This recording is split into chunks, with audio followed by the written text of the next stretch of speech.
The collapsed tree. When you live in Tanokura, in Fukui Prefecture, which is one level more in the middle of nowhere than West Akatsuki, Mummy, Pop, Granny, and Grandpop are all in the fields or in a company building, working on all kinds of things, but children really have nothing to do. The time from when we come home to dinner time is pretty long. The only two friends I had in the same grade living in the neighbourhood were in the softball club, so they didn't get home until it became dark outside. Even when including students from other grades who aren't girls, I got 10 people at most, and when I restricted it further down to ones it's fun to play with, I ended up with Tsuyoshi-kun, from 2 grades higher, and Giwa from a grade below. That's why I played with them every day. When we wanted to play larger games like tag or soccer, we invited other kids, but when that wasn't the case, we stayed the 3 of us. At least we could laugh a reasonable amount by just talking between us. Tsuyoshi especially was funny. His jokes were a little erotic though. Sometimes Giwa would say something witty. I was relatively normal. I think I was a tad better at sports than them, but that's probably irrelevant. The 3 of us went in the mountain. Monkeys appeared in Giwa's courtyard.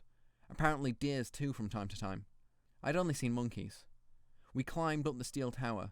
Not long ago, our parents and an old man we didn't know got really angry at us for trying to build a secret base here, so this place brought some bad memories.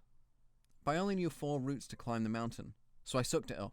Then, now that we had left the steel tower behind us, Tsuyoshi-kun went off the mountain path. That said, there was a tree I didn't know had the name of Collapsed about 2 meters away from the path, so he only strayed off to inspect it closer. The trunk of that had a giant diagonal tear at about half its length, but it wasn't clear what caused it. The branches hadn't been lobbed off by the fall, so the tree was floating above the ground, with its branches pushing against the mountain slope, and the trunk that hadn't completely severed as supports. "We can hide from the rain if the weather gets bad," Tsuyoshi said before crawling under the tree. Giwa hopped from branches to climb up the trunk. "I'm on the top!" He laughed as he stood atop the trunk, then moved his legs up and down to make a barrel-sized trunk sway up and down. I thought, oi oi, isn't that dangerous when Tsuyoshi is under? But Tsuyoshi was laughing. Whew! Wow, looks okay. The big tree really looked to be handling his weight fine, so I joined in and climbed the trunk in the same way Giwa did. I searched for the region where the branches were more sparse, and I found some dome-shaped spot devoid of all branches and leaves, some distance away. And since it seemed comfortable, I wanted to step on it.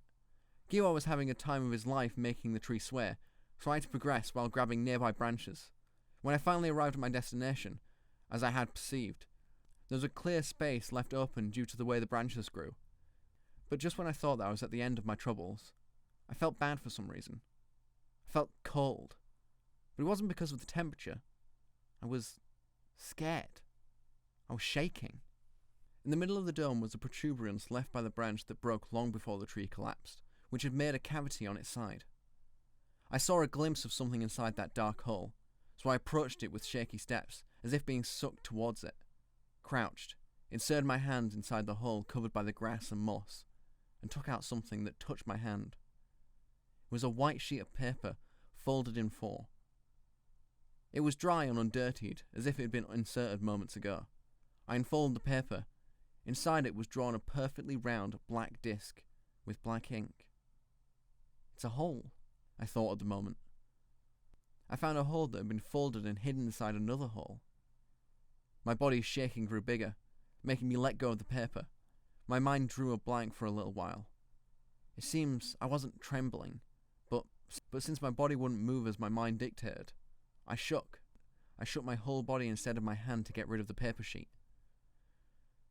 Next thing I knew, the tree had stopped swaying. I turned back and saw Giwa clinging to the trunk while crying. He was muffling his bawling. Tsuyoshi-kun had vanished from beneath the tree. No matter who asked Giwa what happened, he wouldn't give a proper answer. He only said he desperately clung onto the tree to stop it swaying. Plenty of adults entered the mountain, but in the end, no one found Tsuyoshi-kun. I think Tsuyoshi-kun fell in the hole I opened, but since no one would comprehend that, and I was too scared of remembering those events, though it may be cowardly, I stayed silent. I can't stop thinking about it. What had I done wrong at the time? Tsuyoshi-kun both found that tree and passed through the hole on his own. Yes, I did find the paper, but I personally feel more like the paper found me. I was forced to open that thing. Since then, I lost my right arm and got part of my skull scrapped off in different instants. But I was still alive. And thanks to having become an adult, it became easier to endure having to keep silent about my error in my youth. Yes, an error. That was for sure an error. But of the kind that I had no idea how I should have avoided. So these kind of errors aren't my fault. Right?